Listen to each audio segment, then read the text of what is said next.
I know many people are curious as to whether or not caffeine can improve focus and concentration. And indeed, it can. There is an immense amount of data supporting the idea that caffeine, provided it's consumed in the appropriate dosages, can improve mental performance and physical performance. And it largely does that through improvements in focus and concentration.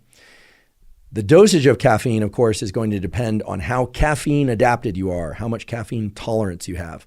And that is going to vary tremendously depending on whether or not you ingest that caffeine with or without food, as I mentioned earlier. But there is a kind of general range in which we can talk about caffeine as being useful for focus and concentration. And the range is basically from 100 milligrams to 400 milligrams. I want to caution everybody out there, if you're somebody who suffers from anxiety or panic attacks and you're not used to ingesting caffeine and you run out and ingest 400 milligrams of caffeine in the form of espresso or yerba mate or an energy drink or in pill form, that is going to be very uncomfortable for you. You're going to be sweating profusely. Your heart rate is going to increase. You're going to be quite panicked, in fact, or at least anxious. So be cautious with your use and adopting of caffeine if you're not already caffeine adapted. But most people do quite well to ingest 100 to 200 milligrams of caffeine prior to doing some focused work. And again, I recommend delaying your caffeine intake to 90 to 120 minutes after waking, unless you are using that caffeine to really jolt your system before a workout. Caffeine can, of course, be ingested in various forms, even pill form, but most people ingest it in the form of coffee, or my particular favorite way to ingest caffeine is yerba mate. It is important, and I should note that you should actively avoid the smoked versions of yerba mate as they contain a lot of carcinogenic, cancer-promoting compounds. There's some great yerba mate brands out there. The most cost-effective way to consume it would be to use the loose leaf tea and to pour water over that. There's one particular brand that I like. I don't have any affiliation to them whatsoever, but I've been using it for years. It's Anna Park. It's an organic brand that is sold. I buy mine on Amazon, but you can find it elsewhere on the internet as well. Again, I don't have any affiliation to them. It's just very cost-effective, very clean. It doesn't have the smoked flavor. At least the one that I buy is not the smoked variety, so none of the carcinogenic compounds are in there, at least that I'm aware of. And I like the way it tastes, and it provides a very even lift and stimulant that I think certainly works for me and that a number of people I know that have suggested to also enjoy.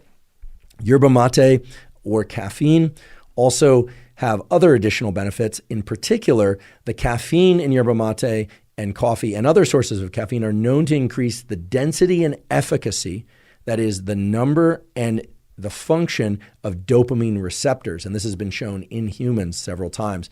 So by ingesting caffeine pretty regularly, you're actually increasing the ability of dopamine to have this effect of increasing motivation and drive. I tend to ingest caffeine only early in the day. I tend to cut off my caffeine intake somewhere around 1 or 2 p.m. to ensure that I can get into a good night's sleep. But I realize that there are people out there that ingest caffeine as late as 2 or 3 in the afternoon and can still sleep fine. I will caution those of you that think that you can drink caffeine in the evening or nighttime and still fall asleep. All of the research points to the fact that the architecture of your sleep and the depth of your sleep is disrupted, even if you're able to fall and stay asleep.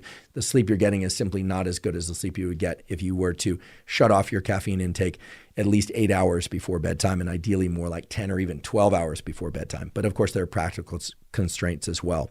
Okay, so caffeine is increasing dopamine's function by changing the number and efficacy of dopamine receptors.